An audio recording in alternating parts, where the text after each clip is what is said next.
Hey, what's up mga kaballers? Maligayang pagbabalik sa aking channel.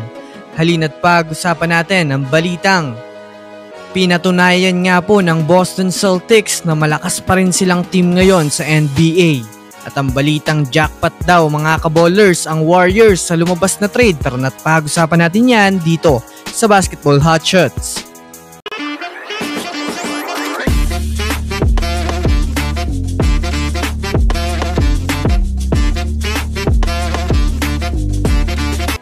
Una nga muna tayong dumako mga kaballers sa balitang pinatunayan nga po ng Boston Celtics na malakas pa rin silang team sa NBA.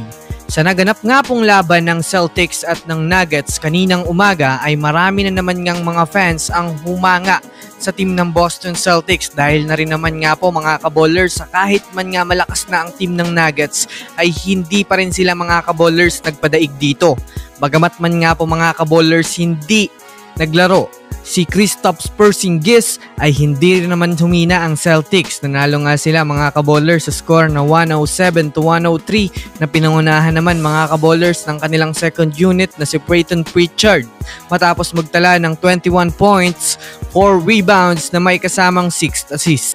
Kahit man nga mga kaballers kumpleto ang core ng Nuggets ay hindi pa rin naman nga nila mga kaballers kinaya ang Celtics. Kung susumadahin nga natin, pinapakita lang nga ng Celtics mga kaballers na nanatili pa rin nga silang malakas at kaya pa ring depensahan ang kanilang kampyonato. Samantala, dumako naman tayo mga kaballers sa balitang jackpot na nga daw ang Warriors mga kaballers sa trade na lumabas para sa kanila. Sa kasalukuyan nga mga kaballers ay napakainit nga ng trade ngayon ng Warriors at Indiana Pacers na ibalita ko na rin naman nga sa inyo mga kaballers na sobrang solid nga talaga ng magiging palitan. Makukuha nga ng Pacers si Andrew Wiggins at Trayce Jackson-Davis habang sa Warriors naman nga po ay mapupunta si Miles Turner.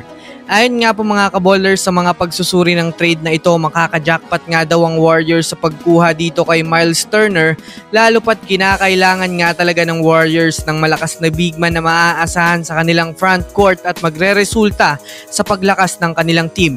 Kilala naman nga natin mga kaballers si Miles Turner bilang isang magaling na big man na talagang kayang dominantehin ang ilalim ng basket pagdating sa depensa at rebounding. Kaya talagang isang malakas na impact nga talaga ang maaaring maibigay nito sa Warriors. Lalong-lalo na sa mga Warriors fans dahil na rin naman na matutulungan nga nitong puksain ang malalakas na team sa NBA. Kaya labas mga Warriors fans, sang-ayon ba kayo sa kumakalat na trade na ito? I-comment nyo na yan sa ibaba. So yun lamang mga kaballers, yan lang naman ang pag-uusapan natin ngayon. Pindutin na ang subscribe and hit nyo na rin ang notification bell para sa mga susunod na update sa mundo ng basketball. Again, this is Basketball Hotshots. Thanks for watching.